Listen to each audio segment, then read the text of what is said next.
Taking place in 280 BC, the Battle of Heraclea was fought between the Romans, led by consul Publius Valerius Laevinus, and the combined forces of Greeks from Taranto, Thurii, Metapont, Heraclea, and Epirus, led by King Pyrrhus of Epirus. But what caused this battle, and what outcomes did it have for the armies? Let's dive into the background of the events that led up to this point. The city of Taranto was a Greek colony and an integral part of Magna Graecia. The democratic leaders of Taranto, Philocharist and Aenesius, were opposed to Rome because they were aware that if the Romans conquered Taranto, the Greeks would lose their ability to govern themselves independently. After the Third Samnite War, the Greeks living in Taranto were terrified of Roman invasion into their territory. Following the Roman conquest of Apulia and Lucania in the year 290 and the subsequent defeat of the Samnites, the Romans established a number of colonies there, the most notable of which was Venusia. Roman garrisons entered Croton, Locroy, and Rhegium in the year 282, following a conflict in which they were opposed by the Samnites, Lucanians, Rutchans, and Thurioi. Taranto's Democrats were aware that the Romans would enter their city as soon as their fight with the Celts, Lucanians, Etruscans, Samnites, and Bruchans was over. The aristocrats, who were led by Agis and formed the second party in Taranto, were not opposed to capitulating to Rome, since they believed it would boost Agis's personal influence. Because the aristocrats did not want to concede power openly for fear of losing favor with the general populace, they devised an alternative strategy. During the fall of the year 282, the people of Taranto celebrated the festival of Dionysus. As they were in their theater in front of the sea, they witnessed 10 Roman ships carrying soldiers entering the Gulf of Taranto. The Polish historian Krzysztof Kig is of the opinion that the aristocracy ordered the Roman commanders Publius Cornelius and Lucius Valerius to arrest and execute the democratic leaders and others who supported them so that the aristocrats might submit. The democracies at Taranto argued that the Romans had violated an agreement not to sail into the Gulf of Taranto, and they made preparations for an assault on Roman ships in the area. One of the ships was taken captive, and one of the other ships was sunk. The democratic rebels were aware that they still possessed one more opportunity to prevail over Rome. They came to the conclusion that they should ask King Pyrrhus of Epirus for assistance. Both the army and the fleet of Taranto moved to Thurioi, where they assisted the democratic forces there in driving the aristocrats out of the city. The Roman garrison that had been stationed in Thurioi evacuated the area. Rome dispatched ambassadors to Taranto. However, the Greeks decided to terminate the negotiations. In the year 281, Roman legions, led by Aemilius Barbula, invaded Taranto and pillaged the city. The Romans ultimately prevailed in the battle, despite the presence of Samnite and Salentinian forces. Following the conflict, the Greeks settled on Agis as the location to formalize a ceasefire and launch diplomatic negotiations.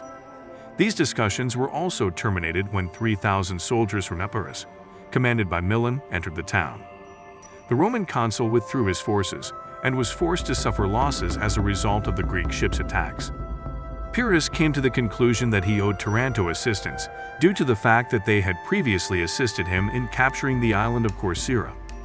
In addition to this, he was aware that he could rely on assistance from the Bruchans, Lucanians, Samnites, and even some of the Illyrian tribes.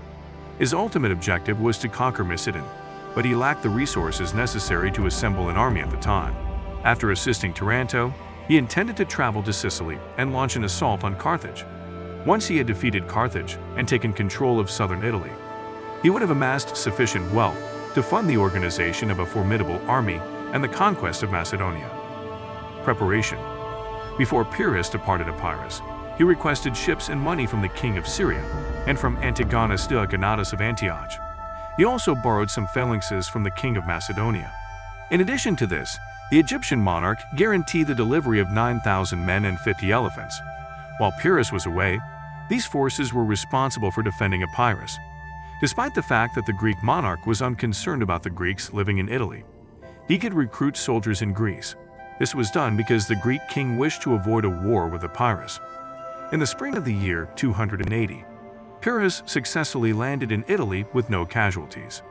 He possessed 3,000 highly trained cavalry from Thessaly, 2,000 archers, 500 peltasts, 20,000 phalangites, and 20 war elephants. When the Romans learned that Pyrrhus had arrived in Italy, they assembled 8 legions and auxiliaries, which brought their total number of men to approximately 80,000.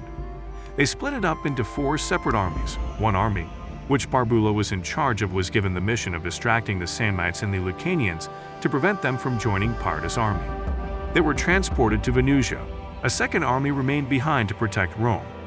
The battle against the Etruscans was joined by a third force, which was led by the consul Titus Coruncanius.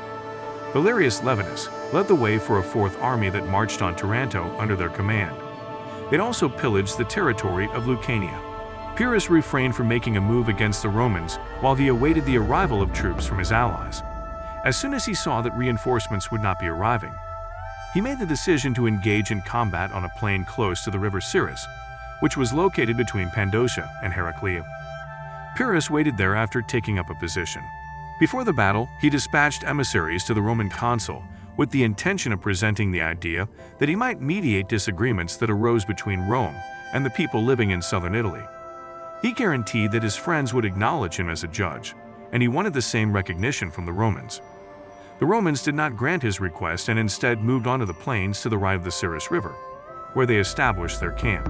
It is uncertain how many troops Pyrrhus had left behind at Taranto, but it is estimated that he had between 25,000 and 30,000 warriors with him when he attacked Heraclea.